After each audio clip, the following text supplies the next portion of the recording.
Hey, it's Eric G. Around the House is sponsored by Baldwin Hardware. For 75 years, Baldwin Hardware has been known for its first-class quality and craftsmanship in door and cabinetry hardware. As an alumnus of the Baldwin Hardware Design Council, I can say I have seen the details and quality from design to the finished product. If you're looking for a new style and old-world craftsmanship, I can tell you there is only one Baldwin Hardware. Check out what would look great in your home at baldwinhardware.com.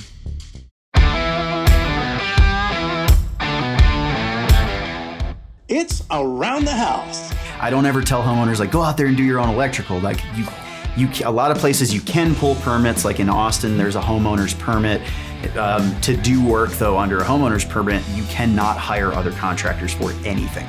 You have to take all of the liability on your own, and it still goes through an inspection process, but the inspector will come through and be like, okay, you obviously have no clue what you're doing. Like, you need to at least hire a master to come in here and tell you how to do things correctly, but don't let him touch anything because then it's his liability. But yeah, I try to tell people, like, don't do your own wiring, because most of the work that we do is fixing husband's wiring who said they were going to do it and not. When it comes to remodeling and renovating your home, there is a lot to know, but we've got you covered. This is Around the House. Welcome to the Around the House show. This is where we talk everything about your house every single weekend. Thanks for joining us today. We've got a special guest in the studio, Dustin Stelzer, master electrician from Austin, Texas, and the guy that founded Electrician U. Welcome to Around the House, man. How you doing, man? This is great. Happy to have you on today, man. Yeah, dude, it's happy to be here. I checked out your show and I like what you're about. So. Thanks. We've got a mutual friend, our buddy Roger Wakefield, master plumber. Yeah, Roger and I have a great relationship. It's kind of one of those like plumbers are better, electricians are better kind of a things. So we're always giving each other crap. But yeah, I love Roger, man. Just a positive, great dude, always on fire, always wanting to help people out. Man, he is just as solid as it gets, my favorite plumber out there. Well, I wanted to talk to you today, man, about so much that you've got going on. I love how you're just blowing up the electrical space out there and really giving some education to electricians, but including homeowners as well, for people trying to tune in and learn something else out there, because I think there was such a need for that. And man, you've just jumped in and filled that space full steam. Yeah, I saw an opening a long time ago. So basically how I started was I got my master electrician's license, and I figured, like, my whole career, there was nothing visual for me to see for, like, how do you wire a switch, and, like, how does a capacitor work and all this stuff, you know, like, I didn't understand it. And electricity is invisible, you know, so, like, with plumbing, plumbers can see the water, so they can see what's happening. There's no mystery there. But with us, you got to, like, understand quantum physics and wave particle physics. Like, you don't really see anything, and it just acts crazy. So I was like, okay, there's people that have made books on electrical code and, you know, how to install stuff correctly, I guess, to codes, but there was nothing instructive in, like, video or visual form. And I'm a creative person. I'm a very visual learner. So I was like, you know what, I'm just going to make it.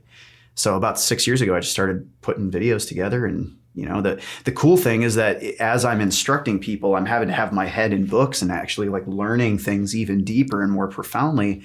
And I found that just teaching in general, having apprentices under me, it, like, forces you to know a lot more, a lot quicker. So, Dustin, it's so true, because you can know that this is the right way to do it, but when you have to sit there and explain why it's the right way to do it, it's a different thing of, oh yeah, we just always do it that way, but why do we always do it that way?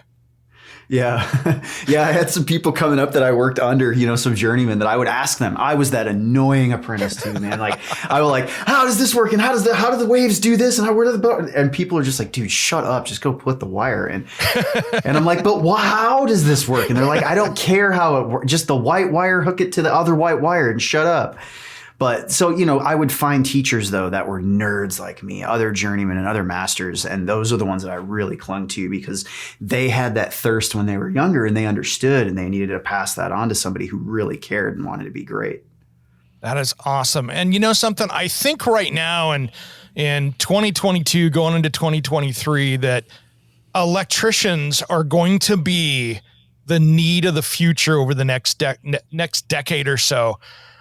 More so than even ever before. I think it's going to be almost like what we saw in the turn of the century when we started putting electricity in homes. Now we're going to be putting in so much more electricity into homes, from car chargers to, maybe taking things that are natural gas and flipping them over into electrical. And, how many 100 or 150 amp panels out there in the residential world that are going to have to be swapped out in the next decade? Well, it's really interesting to see that, because not only are we putting more things into homes, we're kind of changing how much things use and reducing it as much as possible. So Correct. I think what we're going to see in the next, 10 years or so is that all lighting is going to be low voltage. I think there's going to be a way, LEDs, like everything's already low voltage. It's being converted from high voltage to low voltage, but I don't think there's a need. There's a lot of commercial lighting out there right now that's all just low voltage cable to each thing. And you have low voltage cables down to these little smart switches and occupancy sensors and stuff. So a lot of that stuff doesn't need to be as bright and as powerful and crazy. So a lot of that's going to reduce. And I think that Excellent using point. DC, using battery backup and things like that, I just think we're going to see a reduction in a lot of things. But also, like you're saying, we have car chargers, we have these big crazy pools, we have all these other things that we want to do. So I don't know, it'll be interesting. Yeah, I just look at it, the general homeowner out there that's got maybe that 100, 150 amp panel, and they just went out and bought the latest electric car, and they want to put a hot tub in, and all of a sudden they got more amperage pulling out of that panel than it was originally designed for, not counting the rest of the house, right? Yeah. And that's, there's a lot of houses, like my house was built in 1968. I got like a 100 amp panel on my, it's an old Zinsco, which they don't even make. Oh, I don't think like old stuff that definitely has to be replaced. But I will say too, a lot of people kind of misunderstand when they look at a panel. They think, okay, I have to add up every single one of my breakers, and that's how big my panel is. And it's like, nah, most of what's in your panel, you're not using like even a tenth of. If you have a 200 amp panel, you might be using 20 amps maximum ever. There's so much capacity. But yeah, if you're adding something like a Tesla charger and you need like 80 amps sustained for 8 straight hours or something like that, then yeah, you'll have to upgrade your panel, which is good for me. So true. That's why you're going to be so needed and your people out there. Cause I don't know. I see it and again, like you said, I think that it could go a bunch of different ways, right? They could come out with, right now it's, okay, you need a 60, 80 amp charger, depending on what level of charge you put in there. But then who knows, maybe they turn around and boom, it's something else, in 2 or 3 years that doesn't require that, which will change the entire plan that they're going to need to do to put in that much amperage. Cause my old house here that I have built in 79, I had the old split main Cutler hammer, like to catch on fire. And ironically, I bought the house and I looked at that panel and I went, that's a little smoked. Okay. That's going to go on the short list. And sure enough, we had to move the meter to get in to meet code where they'd put it versus where it is now. And long story short, we noticed that when they were pulling it down, that the neutral was shorting out against one of the legs and had already rubbed through the wire of the neutral. And that's what was causing the heat inside the panel. So I was weeks to months away from having a panel fire, but yeah, strange things happen. And with that old panel too, there was no surge protection. There was no, like even that era. How old was the house? 79. Did you have smoke detectors? Oh yeah. Okay. So that's the thing though, is a lot of houses back then, they didn't have any smoke protection or any kind of fire protection. They didn't have a lot of the breakers just weren't smart enough, or they weren't, not that they weren't smart enough, but over time they aren't as effective as they used to be. So they wouldn't trip. Or you'll have like a bad bus connection. So the actual bus where the breaker snaps in, there's like a loose termination. There's all kinds of stuff. And then over the years, all of the change in temperature, all the moisture, there's disasters waiting to happen everywhere. That's one of the things that bugs me sometimes when I jump on Craigslist and Facebook Marketplace. I see people selling those old breakers that came out of, I don't know if it's some apprentice or somebody that's at the junk pile at the, when it's coming out of the van at the end of the day. But I'm seeing, black market breakers out there of stuff that they haven't made for 30 years, right? But it's like, oh man, why don't you guys just swap that panel out instead of trying to do that much with it? Yeah. Yeah, it's actually it's really dangerous to be doing that. But I know a lot of us electricians that have been, I don't know, 15, 20 years and older.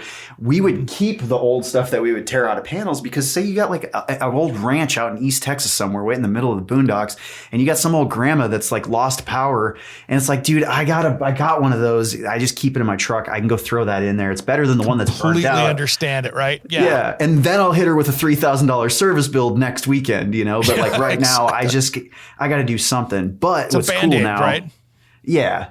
But there's a lot of other breakers out there. I like to tell people not to do that anymore because now there's companies that are making brand new replacement breakers that have like good springs in them and they're actually UL listed and stuff like that. So true. So true. What are you seeing out there? I mean, the trades is something that you and I can sit here and talk for 4 hours on about getting people into the trades. But man, there is such a shortage out there. And my impression is that we're going backwards, not forward. We just can't get the young generation into the trades fast enough to replace all those guys out there and ladies that have been ready to retire now that have done their 30 or 40 years. Yeah, it's a culmination of a lot of things. So right now, for those listening that don't know, there's a thing that we call the skilled trade gap, and it's a huge gap from the people that are retiring, 50s, 60s, to the people that are coming in the trades that want to be YouTubers and play video games and stuff, and they just don't have the same desire. And there's nothing wrong with that, but they don't have the same desire to go out and actually sweat and break their knuckles doing stuff if they can make more money doing other things. So this generation that's very digitally minded, they've seen, wow, there's tons of people making millions of dollars not sweating. Why do I want to go make a little bit of money doing whatever? But I think what needs to be understood by kids is, or told to them, is you can actually make a really, really good living doing a trade. And you'll always have work for the rest of your life. You're never going to be sitting there without the ability to find work. And that's a problem, as seasons go, like people are out of work. When you work in an IT and you're coding, there's like 50 million people that code. And if the company downsizes, you're just a number, they don't care just about like Twitter. Yeah. I know. Yeah. So it's like a real skill that you actually know. And the cool thing is like you can whip out tricks when you're at parties and stuff. I can't tell you how many vehicles I've started from grabbing some Romex out of my truck and just like pulling, and twisting some wire together and boom, just hold it on there. And people are like, what did you just do? And I'm like, bro, electrician, that's an S on your chest, like you're Superman. Exactly. But it's also, electricity is dangerous. It's cool. There's like this awesome cool factor to being an electrician. And I think I've seen almost every person I've gotten into this trade. This is the coolest thing I've ever done. There's all these machines and motors and electricity is invisible and it does all this crazy stuff. So I think we need kind of a re-education of what it means to work with your hands. And I think the biggest problem is that schools don't teach that this is cool. They teach like code programs and make video games and stuff, and the kids are immersed in that world. But I think schools don't teach like, hey, if you take something apart and put it together and see how a thing is built and how this works, like you can make money doing that and you could be really good at fixing stuff. And I think there's a lot of people that would love that if they knew, hey, I don't have to go to college and go into debt and I can still have a good life. I think that it just needs to be broadcast more. Yeah, I mean, if you're a kid that's loves science and math and like working with your hands, you're gonna make more money as an electrician than you are gonna be that middle school science teacher. So if you really want to be able to give yourself some freedom and a good income and not have the college debt, go be an electrician. Yeah, and that's funny that you bring that up too, because a lot of teachers out there are like, well, you need to get a degree or else you're going to end up being a plumber or like, it's like, dude, I know plumbers that have multiple homes that are balling, that have beautiful, like Audis, all kinds of crazy cars, pools. They go on vacations. They're wealthy. So sure, there's with any job, you could be the one scientist guy that works at the corporation, or you could be the scientist guy that started his own corporation and is like bajillionaire. So you could be an electrician that's just working out in the field and you get a great wage and that's it. Or you could be like kind of crazy about electricity and want to start a company and have trucks and have all this stuff. And you can make an outstanding living for yourself.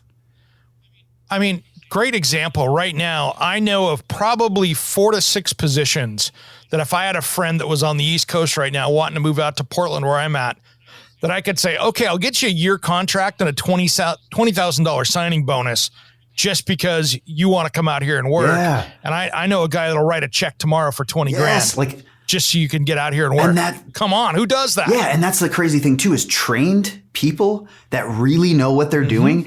They have a blank check anywhere they go. They can get paid anything they want. They're in high demand and they're so hard to find. If I was just to announce like on YouTube, hey guys, like I'm looking for a job, who's going to hire me? Like I know the opportunity because I'm actually one of those super passionate guys that's going to be a lifelong electrician that's always trying to move and shake and hustle and do a good job. You know, like that's really hard to find. Finding apprentices, they're a dime a dozen, right? If you're finding people that don't know or don't really care, they're everywhere, but they're replaceable. What are you seeing right now on the apprentices that make it through? Are you seeing a 50, 60% rate in your area? What are you seeing out there? Because I know it's different. You know, it's different everywhere. What do you mean a 50% or 60 rate? Well, you know, people that start as the apprenticeship program and actually make it through to the other side, you know, like entering boot camp versus turning into the electrician. Are you seeing a pretty successful rate for those? Or I know a lot of it's on the person. Well, and a lot of it's on the company.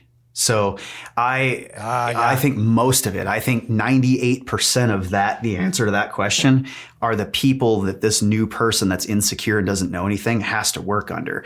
And if that person, male or female, is working for people that are not mindful at all, that don't care, that are just, you know, jerks all day, just berating people. Yeah, they're going to equate that is what an electrician is, and they're never going to want to do it.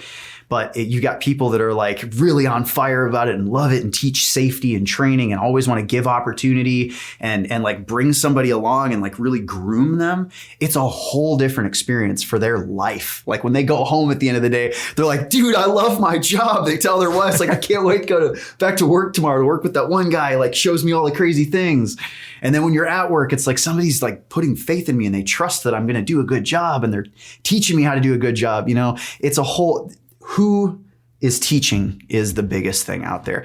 Granted, yes, there's a whole different generational thing. Like my son is 17, he's about to be 18, and he started his apprenticeship last year. So like just during the summer, he came and worked with me every day. And because he was working with me, and there's mutual respect there. And I wanted to teach him and he wanted to learn. He soaked it up. And I told him like working hard, you know, I show him by working hard that working hard is the right thing to do. So he works hard, you know, so he loved it. And he's like, dude, I don't want to go to college. Like I want to be an electrician. This is the thing. He wants to be a YouTuber also. But I was like, well, why don't you take this thing and actually make some money until you get to the point of being able to do that? But I think that's the thing is a lot of these kids, if they have like a skill or a thing that they've got as their backbone, they can do anything else that they want because the technology that they have at their disposal, they can take whatever they know about anything and they can make millions of dollars doing something with it.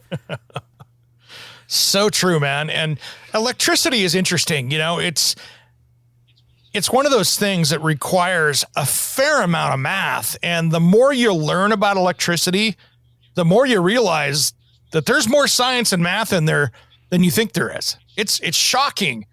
I don't mean, is that a pun, but you know, how much people have to know to get into there because, you know, you're figuring it. There's a lot of math in electrical work. It's not just going, oh, I need 20 amps this, 10 amps there, 14 to what, you know, no, that's the basic stuff. The hard stuff is figuring loads and all those other things that once you get it is easy. But there is some learning to it. Yeah, I agree. So I think the more depth of understanding that you want to have as an individual about electricity, it behooves you to learn more math so that you can understand because electrical engineers, for instance, they talk about electricity in mathematical terms. So they have to understand calculus and differential equations to be able to like construct, you know, these complex waveforms and everything. But electricians, we just got to install wire. It ain't that crazy with the math. You know, like as long as you know how to balance an equation and be like, hey, I don't know something, but I know some other things and I can put the things I know to figure out the thing I don't know. Like that's easy algebra, pretty much. There's tape. Great example. Yeah, there's tape measure stuff. You know, like if you're working, you're always measuring like what is like 49 and 5/16 divided into 3. But you got a phone, you can figure that out, right? So it's not that crazy. Fair point. Yeah, the craziest thing with electricity is understanding what it is and how it's working because you can't see it. And then you've got all these people that just have these weird generalized misunderstandings and contradictory things. And so like nobody really knows what electricity is, but we have a model that we use in science and we're like, there's these electron things and just go with that, you know? Oh, it's so crazy. And social media, you know, I'm in a lot of the different residential homeowner groups out there on social media, and I'll see stuff where somebody's trying to take their welder outlet in the garage and split that off into a you know, a plug-in for their drill or something, or there's somebody with a 80-year-old house that's got, you know, 2 wires in that box for the electrical, no ground, and they're trying to figure out how to deal with that. Do I really have to run a ground around? There's so many little things that homeowners, I love for them when they see this is I just turn around and go, hey, look, if you don't understand this, this is why you bring the professional in. If you have to ask the question that you're asking, then bring the pro in. It's going to help you so much. Yeah. Yeah, I try to tell people, so my YouTube channel is called Electrician U, not Electricity U.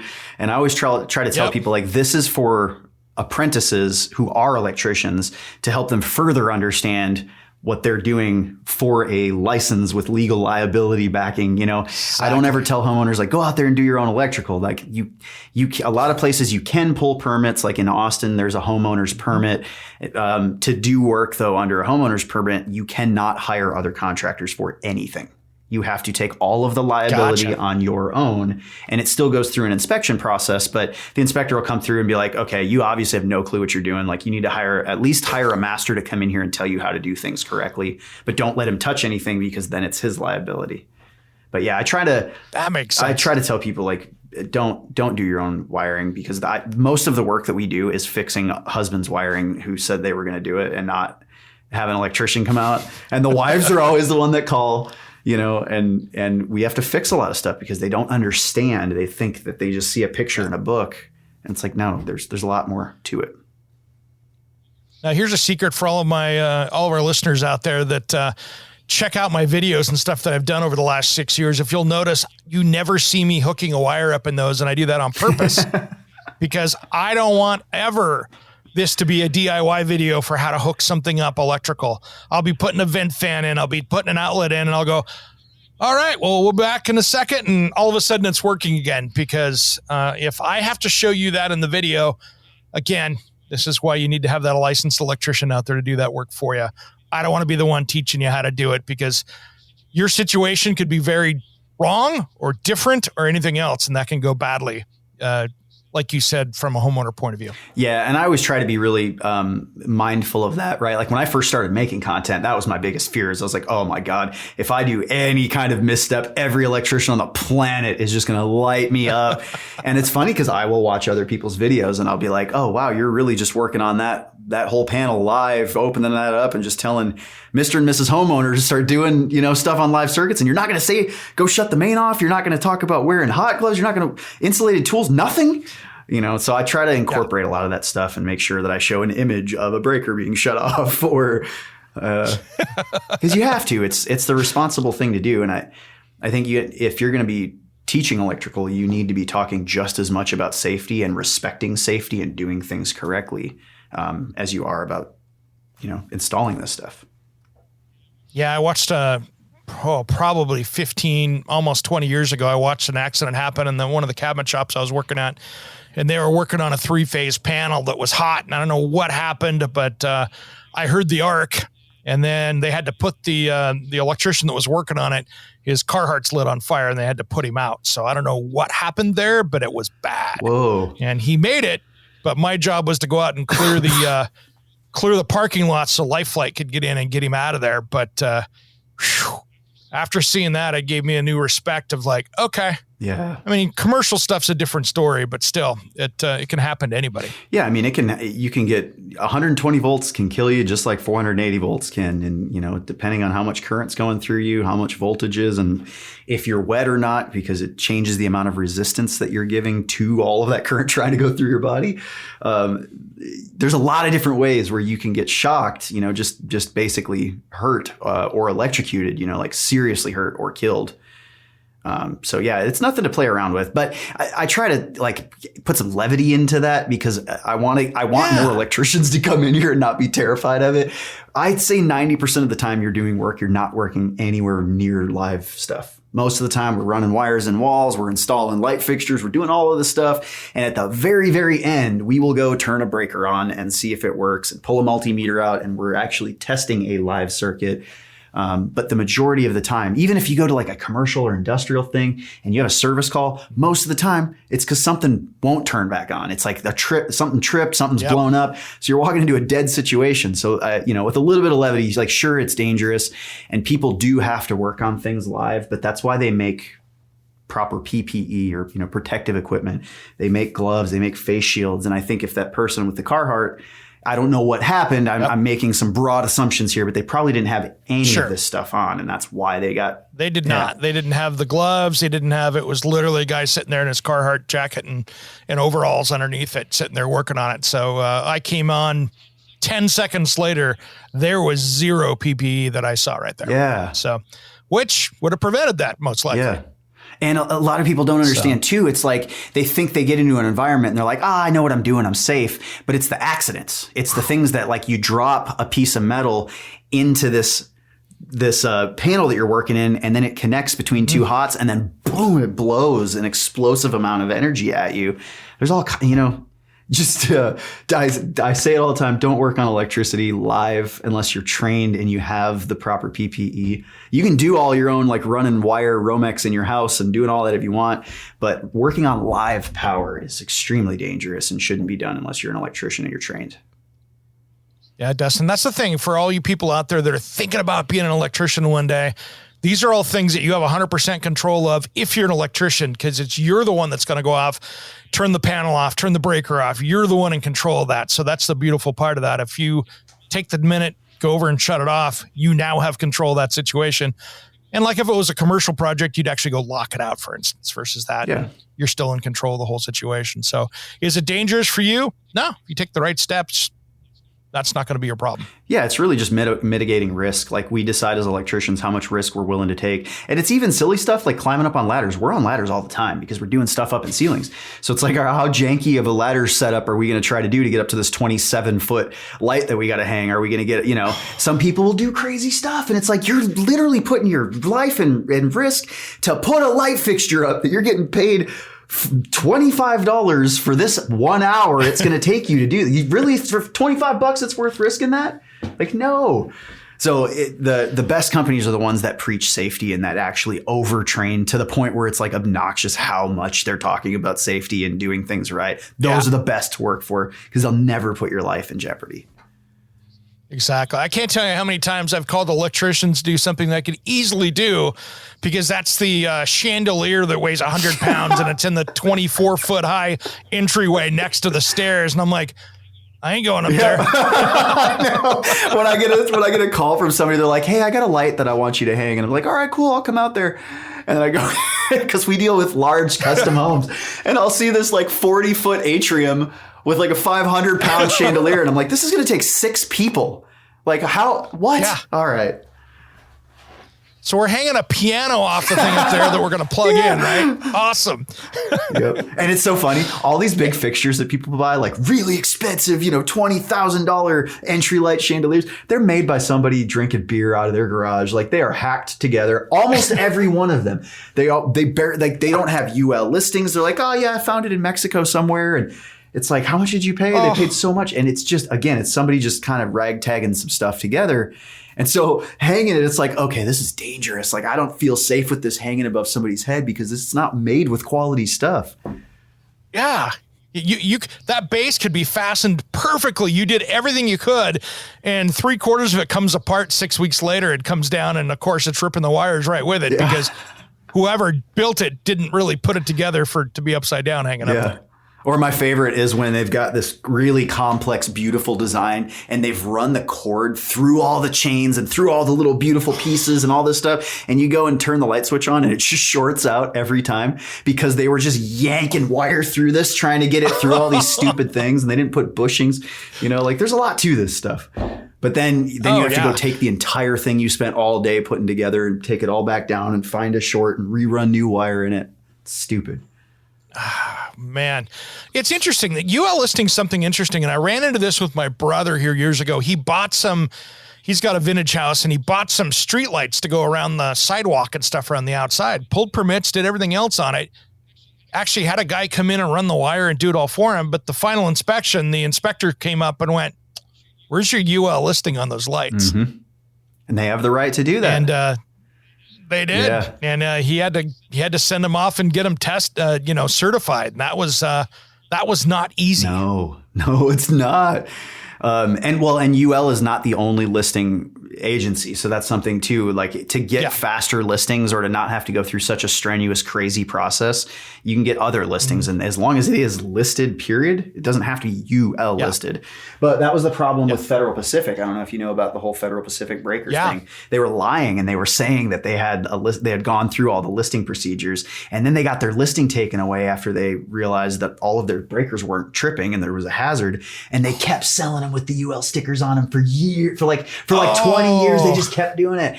And so finally, I think in the early 90s, like 92 or maybe late 80s, they got shut down. They had to close shop because they had lied to the people about all of it. But it was all inspectors that were going out. After that, there was this huge wave of like every inspector was like, super, is this listed? Is this listed, to make sure that this is listed? Yeah. So I haven't heard of an inspector checking a UL listing ever in my entire career. So that's kind of crazy. It was crazy. I was first thing I asked my little brother was, "Okay, who'd you make mad down there? Who'd you make mad?" Because that was pretty crazy, is what that was. But what are you seeing out there too, as far as one thing I really like about what I'm starting to see out in the trades, but man, the females that should be in being electricians and plumbers out there, I'm liking what I'm seeing of the trend of our female population starting to get into these trades. And it's not the problems that we saw 25 years ago compared to now. But I think there's such a huge opportunity out there because you're seeing workwear being built. You're seeing all these different opportunities. And I think it's a missed opportunity for plenty of people out there that want to get into the trades. Yeah, I agree. I think, we have this whole skill gap problem. Mm-hmm. And I think if we just hired as many females as there are males, it would fix the whole problem overnight. Right. The industry is very male dominated. So there is, I'm friends with a lot of females that are in the trades, and we talk in nauseam about the issues and the reasons why there aren't more females, or the issues that females have when they come in. And really in today's world, I think people are a lot more mindful than they used to be. They understand that the culture and people act differently, and people just like respect and mindfulness and all of that is something that people care a lot more about, and they won't put up with if there's not that in their environment. But there's a lot of things that, like, because this is a male dominated industry, that we just don't know about. It's not that we're a bunch of chauvinists, like male pigs that just want to hold the woman down. It's nothing like that. Most dudes are like, dude, hell yeah, we got a woman that's like on the job site. Yeah. And it's like this competitive thing, but it's fun. But there's a lot of things like just porta-johns out on a job site. Yeah. They like, females need bigger, cleaner, well-lit spaces for what they have to do compared to a dude that can just go and like, it doesn't matter to us, but the Home Depot bucket in the corner is perfectly fine to them. Right. And, that's not what they need for the job site. Yeah. And so it's just things like that need to be brought to the attention of people so that something can be done about it. But the industry, I think in general, is a lot more welcoming than it ever used to be. But there still are people that just don't know how to act around a woman. One of the biggest complaints a lot of females have is that they are thought of as a girlfriend prospect instead of just a worker. So like everybody's trying to figure out like if they can date him or if, or like, or the other one is, hey, can I carry your ladder for you? Or, hey, let me get that. It might be too heavy. Or, hey, don't fall off. How offensive. I know, but it's even homeowners. It's not even just regular people. Like homeowners will be like, oh, woman electrician, are those tools too heavy? And they're not trying to be mean. They're trying to figure out, how do I talk to this human? This is just a bizarre thing. And it's like, no, just talk to them like you would if they were a dude. You would give them respect first because they're wearing tools. They're obviously qualified or they wouldn't be there doing it. Don't treat them any differently and stop trying to hit on them. They're people. They're just normal people. Exactly. It's one thing too, and I'll say this to all the manufacturers out there that are listening to this, because there are a few of them. And I think one of the biggest complaints I'm hearing is that, yes, there are things that are built for women and boots and clothing and stuff, but we're still not there yet. It's like we're 20% there because, maybe with the PPE and the workwear, okay, some of it's being made in women's clothing, but not all of it is, or not enough of it is. So there's some companies that have gone out and gone, okay, hey, we've got a good start. And I appreciate the good start that they're out doing it. But I can't wait for that day when they're actually coming out and putting out an equal line for the male and female side of things out there, because I know we've got more to go. But that's one of the biggest complaints I've heard from my friends in the trades, that there's a little bit more to go on getting the right workwear out there. Yeah, I think there's a lot more to go. I think there tends to be a trend of like, hey, we want to just be the cool company that is seen as caring about a certain group of disaffected people versus people that understand the problems and are themselves the ones that are going to solve the issue. So I think a lot of female run companies, I think you're going to see a lot more clothing companies that are female run that are like, let's make some clothes for us, that we understand the problem. But I think there's a long way to go because there's so many products that have to be thought of in terms of hand sizes, waist sizes, body shapes, different frames, different like issues with how bodies work. Like there's just a lot of other things to consider. And I think if it's still largely all male run from the top, we're still going to be trying to like put a hammer, on an apple and think like it's a good match. Yeah, and I'm going to call the retailers out because that is part of the problem here. These companies are really good, but I am going to say that the other issue we have out there is retailers, and they need to make the shelf space for that as well. Yeah, I agree. And obviously, throughout history, things don't get taken care of until people are loud enough about the problems, right? Like power historically always has to be taken; it's never given. And so I think to make things happen, to shake things up, there needs to be voices and people stepping up to take care of the problems. And we are starting to see a lot of that. I don't mean to be, sound so drab about it all, but there does need to be a lot more. I love to see change, and the more we can help push that along, I think that's the positive side of this, because I think they need more advocates out there for people trying to make that change, and I love that. Yeah, and there's a lot of groups too where there's like female-only groups of like on Reddit or something like that. There's some like trade women groups. I think just every person that works with a female or even doesn't work with a female, just being a part of groups like that and kind of listening and seeing, holy crap, like this is the issues they're having. I had no idea because I do that too. And like, damn, I didn't even realize I was creating a problem. And like the more females that we can kind of elevate to tell their stories and create a safe space for them to feel comfortable talking about stuff, the more people are going to know and it's going to be able to help the problem. But just like feeling like they have to be sequestered and not have a voice because they don't want to be judged. That's how a lot of them feel right now. Or the opposite, they're being like hated on because there's a lot of men out there that are like, we don't need more women in the trades. Like we're fine with all the men that we have. There's just a lot of differing opinions out there. But I have found, I have hundreds of thousands of followers. So I get comments like can't even count the comments and the people that I talk to in groups of people all over the internet. I'm like really engaged in this whole thing. And I will say probably 90% of people fall in the middle where they're mindful, they're like secure, supportive, they want to help and they want to learn about the issue. So they're not being an idiot. That's most people. It's just that with any issue in the world, you're always going to have the opposite polarities that are way extreme. And you got that handful of percentage of trolls out there that love to roll things up. But I think the biggest thing we can do is guys out in this field is, quite frankly, listen and see what we can do to make things better. Yeah, absolutely. We don't always have something to say. We don't always have to have something to say, right? We can just listen. Exactly. Well, hey, I wanted to talk to you about Electrician U and get into this a little bit more, because I like what you're doing here. And, we've gone off on all these different things out there, but I love how you're really training people out there. Let's talk about how this was started. How did you get into this, really, Dustin? I mean, obviously, you have gone to be spending a ton of time doing all this media and social media now. Yeah, it's overwhelming.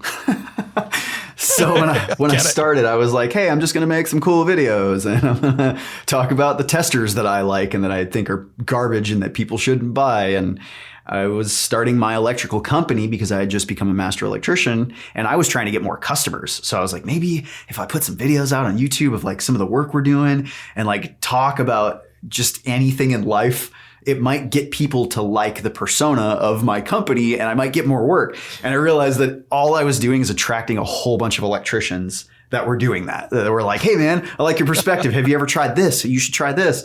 And so it became like this back and forth thing where it grew into enough people that it became a community. And then I had a bunch of sponsors reach out, and that was like dominoes, after that.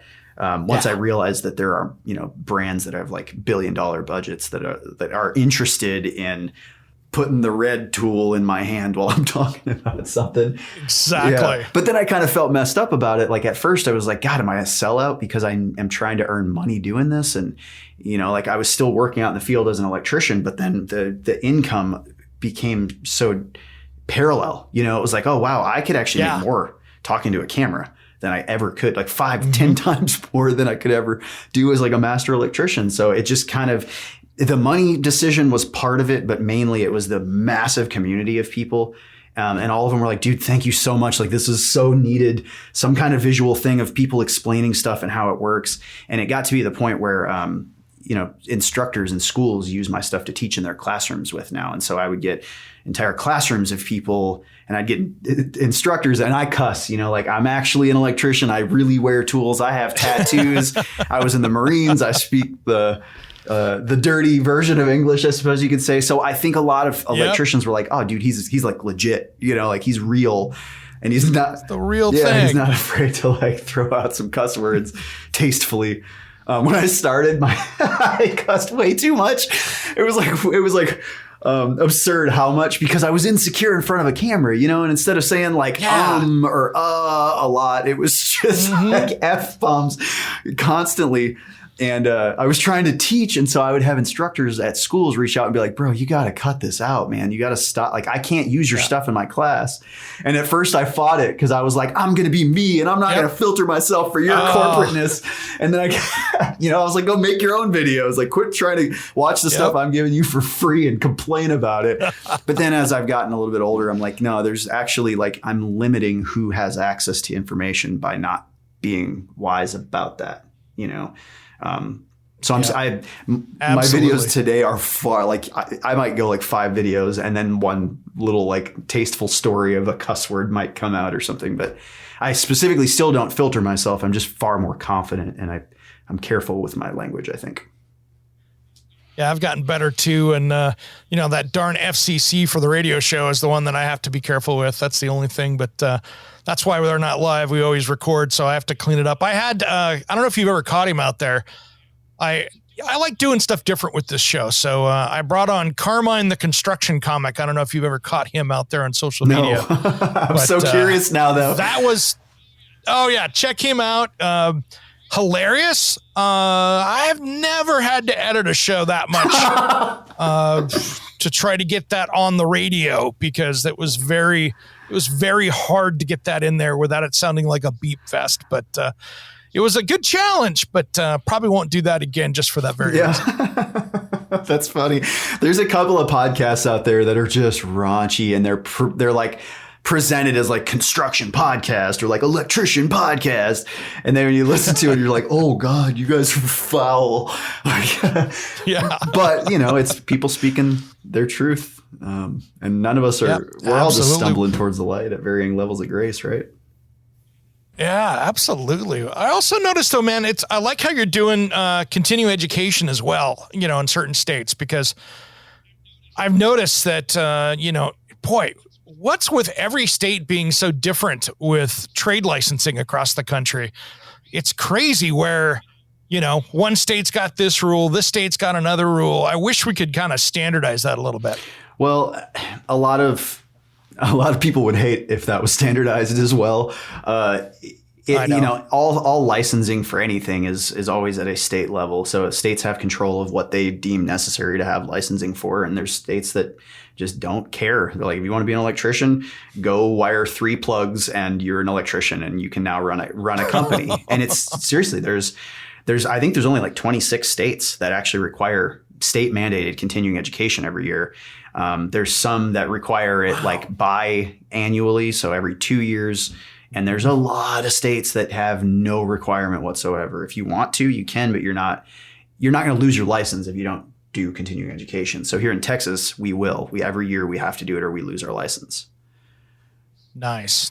And I know the guys out there in the field and the ladies out in the field right now that are going, I hate the CEUs. And I mean, I hate my CEUs for my trade too, but that's where you get to learn that new stuff or maybe new products, because this is not a static sport, if you know what I mean.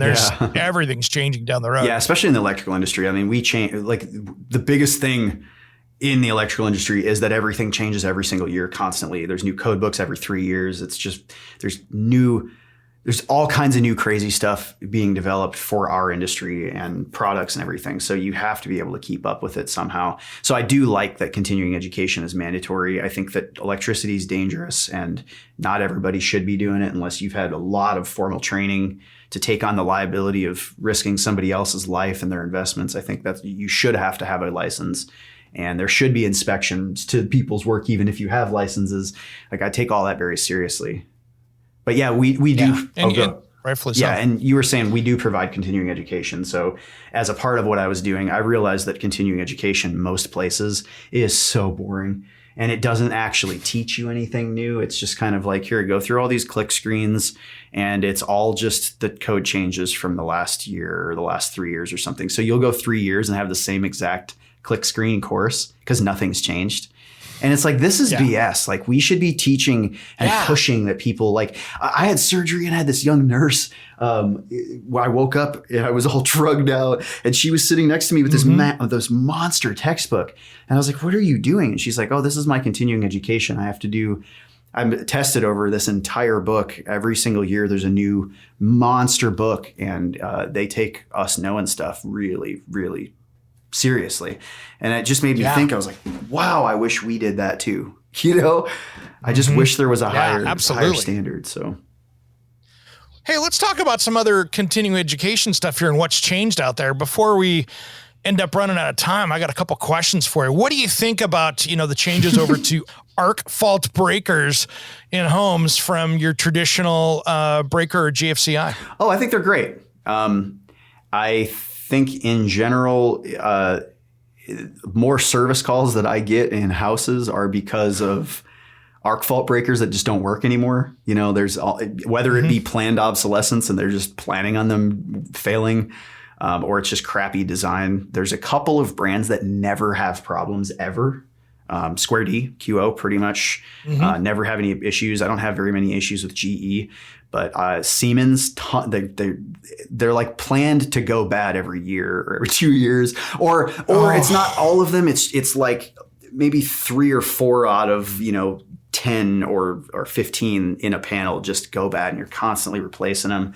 I think Eaton depends on if you're in the Cutler Hammer line or not, but like Eaton's got some products that are just not that great.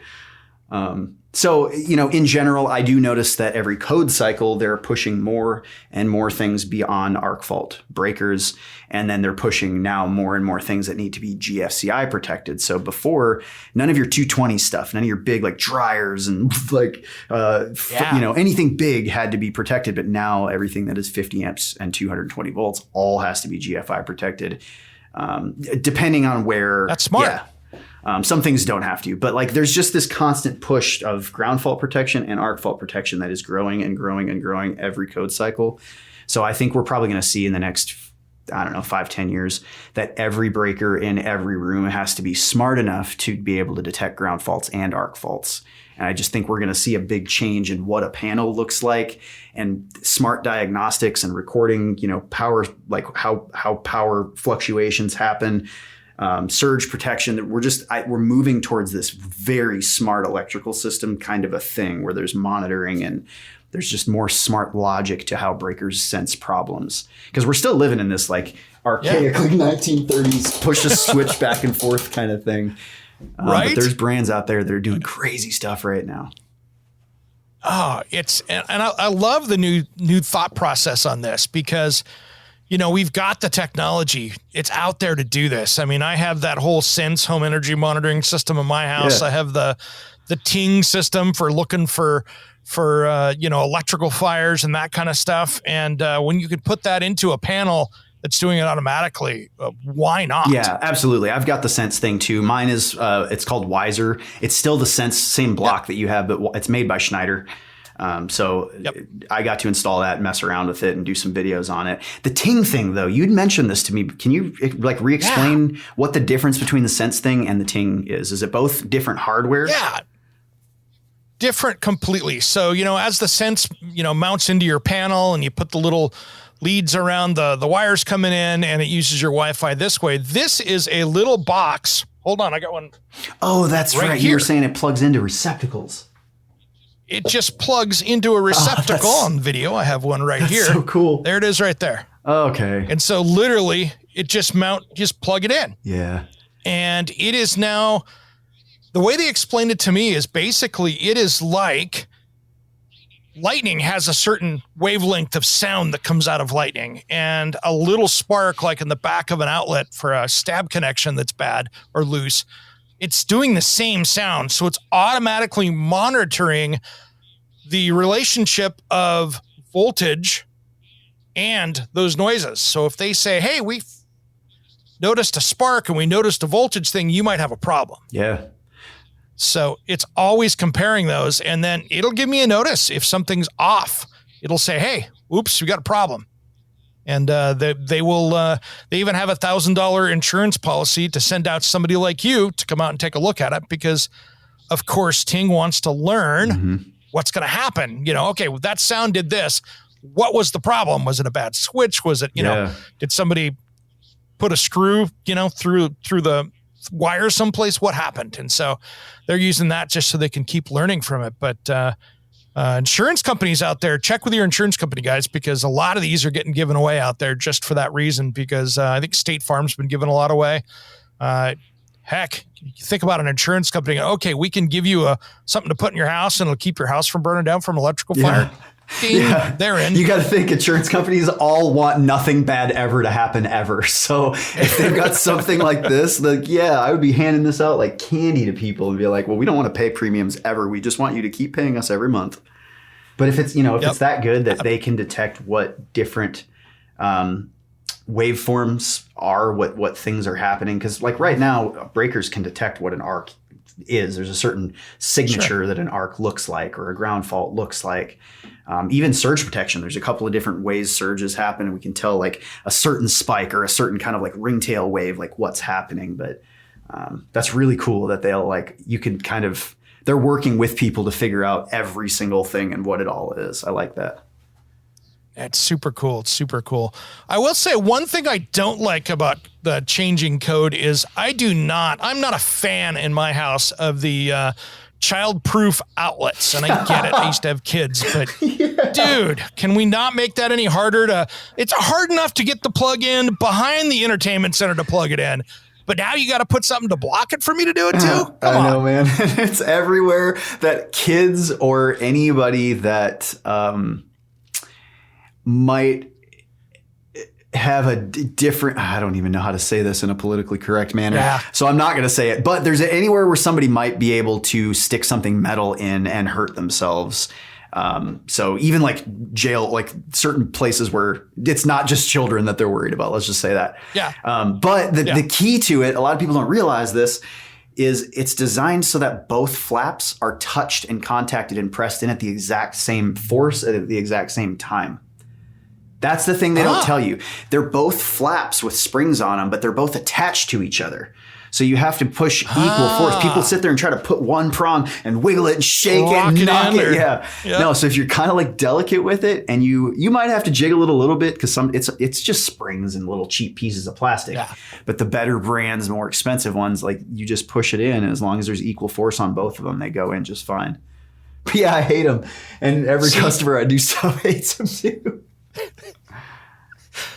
Oh, they're so frustrating. And like I said, it's that one that's behind the bed. It's behind it's behind the entertainment center, behind the piece of furniture that you're trying to stab in the dark with anyway. Yeah. And it's like, really? We have to block it with that too? Well, I get it. I mean, who actually makes electrical code, right? It's the manufacturers.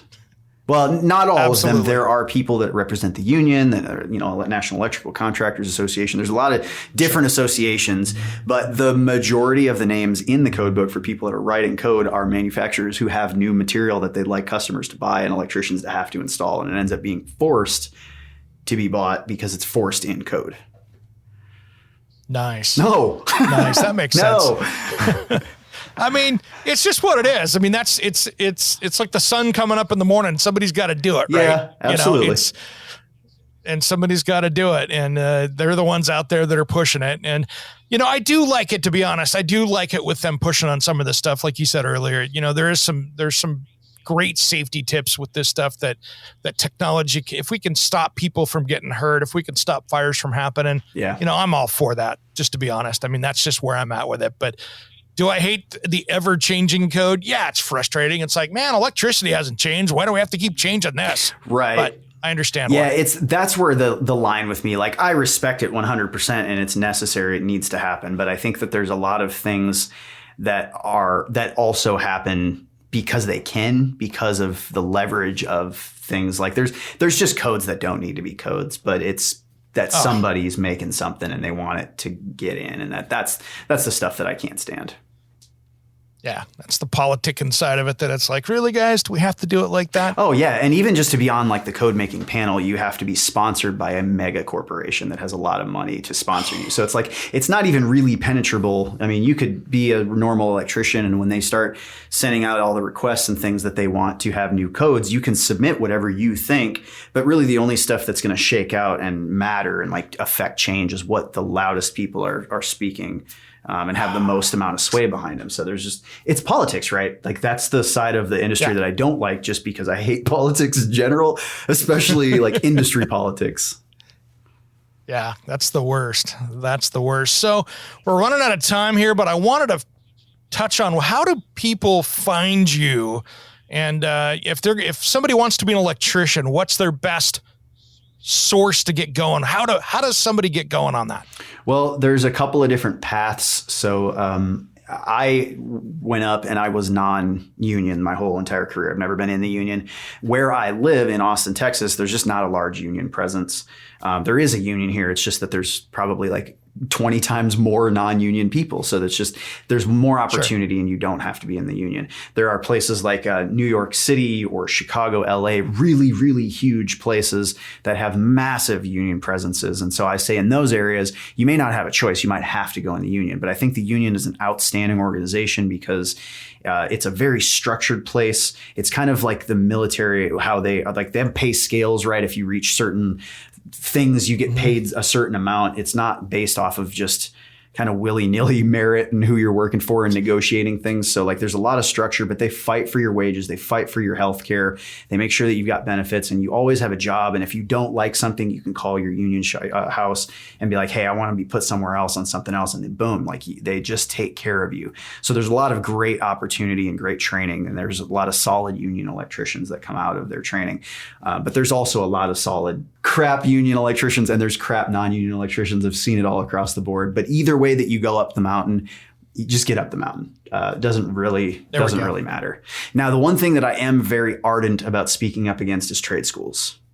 Just because not every, but the majority of trade schools out there are businesses first, not educational opportunities. They are businesses. So they require you to pay a lot of money. And then when you get out, you don't actually have anything to show for it. You still have to start at an apprenticeship getting paid nothing.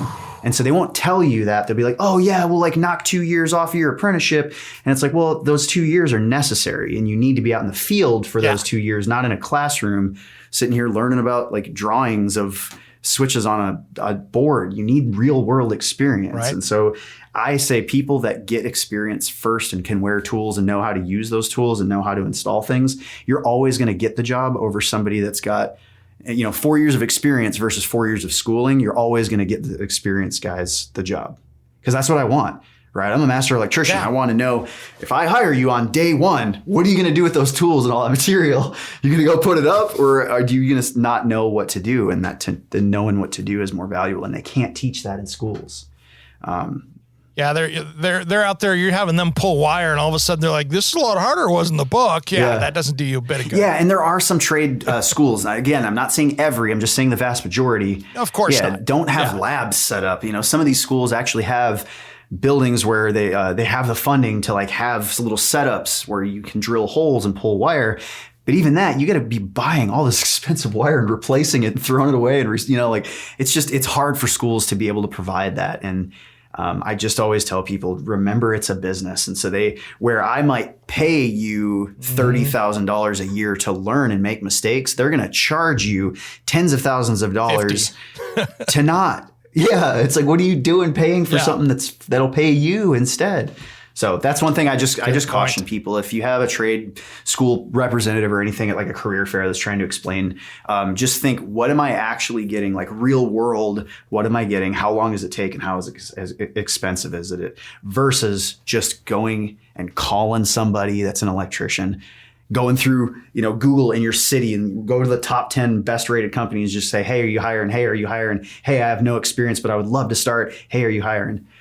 If you're in the union, it's a little different. You actually have to go through a testing procedure. You have to test to see, if you have some like mechanical understandings and things like that, and you get put in a rating system to see who gets a job first and all that. But you do have to go through some formal training.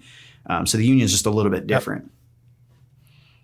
And I will say that for the non-union guys out there, I can say most electricians out there, if you call that company up and go, hey, are you guys hiring? Someone's going to at least hear what you have to say. Yeah. Right. Or they might just care enough to be like, we're not, but like, here's the steps you need to take. If you call this person over here, I bet that they're hiring, or, exactly.